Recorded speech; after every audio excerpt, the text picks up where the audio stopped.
അപ്പോൾ നമ്മൾ ചിന്തിക്കാറില്ലേ, എനിക്കൊരു ജോലി കിട്ടാൻ ആഗ്രഹമുണ്ട്, ആ ജോലി ഏറ്റവും നല്ല ജോലിയാണ്, ആ ജോലി ചെയ്താൽ എനിക്കിത് കിട്ടും അത് കിട്ടും, ആ കാര്യത്തിൽ പ്രവർത്തിക്കാം, എനിക്ക് എൻ്റെ ഔറാദുകൾ കൊണ്ടെടുക്കാൻ പറ്റും, ഒഴിവ് സമയം ഉണ്ടാവും, ഒരുപാട് കാര്യങ്ങളുണ്ടാവും നമ്മൾ വിചാരിക്കും. അത് ഏറ്റവും നല്ല ഹലാലായ കാര്യം നമ്മൾ വിചാരിക്കും.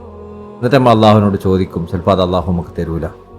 കാരണം നമുക്കറിയാം, അള്ളാഹുവിനെ അറിയാം, ആ ഒരു കാര്യം നമുക്ക് ലഭിച്ചാൽ നമ്മൾ അതുകൊണ്ട് അള്ളാഹുവിനെ മറക്കുന്നൊരവസ്ഥ ഉണ്ടാവും. അപ്പോൾ അള്ളാഹിനെ മറക്കുന്നൊരവസ്ഥ ദുനിയാവിലും ആഖിറത്തിലും അള്ളാഹിൻ്റെ അടിമക്ക് അള്ളാഹു നിഷിദ്ധമാക്കിയിട്ടുണ്ട്.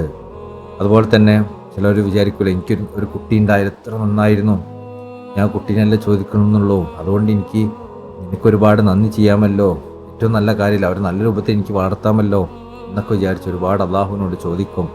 പക്ഷേ അതുകൊണ്ടൊന്നും ചിലപ്പോൾ ഒരു കുട്ടീനെ കിട്ടണമെന്നില്ല. എന്തുകൊണ്ടാണ് കിട്ടാത്തത്? അള്ളാഹുവിനെ അറിയാം, നമ്മൾ ആ കുട്ടി ഉണ്ടായിക്കഴിഞ്ഞാൽ നമ്മളതുകൊണ്ട് അള്ളാഹുവിൽ നിന്ന് ശ്രദ്ധ തെറ്റിപ്പോകുന്നൊരവസ്ഥ ഉണ്ടാവും. അതുകൊണ്ടാണ് ഏറ്റവും നല്ല ഹലാലായ കാര്യമാണെങ്കിൽ പോലും നമ്മൾ അള്ളാഹുവിനോട് ചോദിച്ചാൽ അള്ളാഹു നമുക്ക് നൽകാത്തത്.